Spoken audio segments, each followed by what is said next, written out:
berdasarkan penjelasan Muhammad itu sendiri, umat Islam itu mempertuhan Muhammad menurut penjelasan Muhammad itu sendiri. Sekarang saya tanya, darah diharamkan nggak oleh Al-Quran untuk dikonsumsi? Haram. Haram. Anda tahu nggak pengikut Muhammad meminum darahnya Muhammad? Saya tidak tahu. Tidak tahu, makanya Anda masih Islam. Makanya Anda masih Islam karena Anda tidak tahu. Sekarang saya tunjukkan dalilnya bahwa pengikut Muhammad itu minumin darahnya Muhammad. Nih, perhatikan. Sahabat yang meminum darah Nabi SAW. Sedangkan dalam Al-Quran minum darah dilarang. Darah itu haram. Ini khususnya. Nama kitabnya Mafahim Yajib Antusohha. Ketika Nabi menyuruh sahabat membuang darah bekas bekam. Hijamah. Ambil darah, pergi buang sana. Begitu dia belakang, bukan dibuang, ya diminum ya darah Nabi. Lalu dibilang, yang mana darah? Kau minum. Kata Nabi SAW, orang yang darahnya bercampur dengan darahku, haram disentuh api neraka. Darah Nabi SAW. Nah, jadi ada sahabat yang meminum darah Muhammad. Apa kata Muhammad? Apakah Muhammad peduli dengan ayat Al-Quran? Muhammad nggak peduli dengan ayat Quran.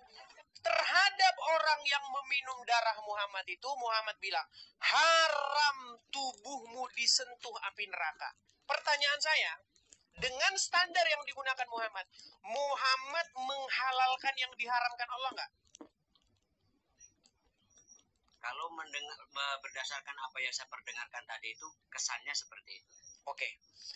Jadi, ketika umat muslim lebih taat kepada Muhammad, lebih mendengarkan Muhammad, karena Muhammad menghalalkan yang haram, menurut penjelasan Muhammad, umat muslim telah menjadikan Muhammad sebagai Tuhan di samping Allah nggak? Kalau saya tidak seperti itu pandangannya, Bang. Tidak. Ini sulit ini. Jadi ketika ulama-ulama Yahudi dan Nasrani menghalalkan yang haram, mereka kata Muhammad, umatnya mempertuhan dia. Tapi giliran Muhammad menghalalkan yang haram, oh enggak. Makanya saya bilang standar ganda Anda ini. Tidak berstandar ganda juga. Saya tidak bilang bahwa menghalalkan mengharamkan yang halal itu, kalau bagi saya menghalalkan yang haram itu juga saya tidak mau. Tidak mau. Iya, kalau Anda. Tapi ini Muhammad, pelakunya itu Muhammad. Oke, sekarang begini. Abang tolong kasih ke saya juga penjelasannya ya. Di situ ketika seorang sahabat tadi meminum darah Nabi Muhammad, ya kan? Meminum darah Nabi Muhammad. Terus Nabi Muhammad berkata bahwa barang siapa yang darahnya bercampur dengan darahku, maka diharamkan api neraka. Menyentuhnya.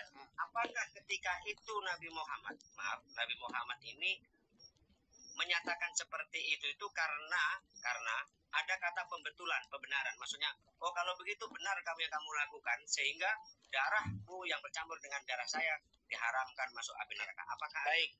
Pertanyaan saya, kenapa Muhammad bilang begitu terhadap orang yang meminum darah dia? Justru saya yang bertanya sama Bang Edis, karena Bang Edis menampilkan itu. Baik, karena orang yang meminum darah Muhammad malah dikatai oleh Muhammad, tubuhmu haram disentuh api neraka karena darahku sudah ada di dalam tubuhmu.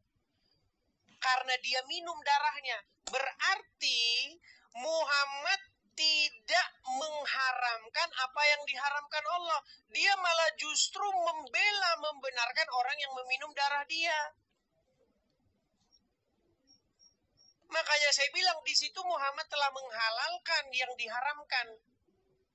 Sesuai dengan penjelasan dia kepada Adi bin Hatim, maka umat muslim atau orang yang meminum darah Muhammad itu sudah mempertuhan Muhammad.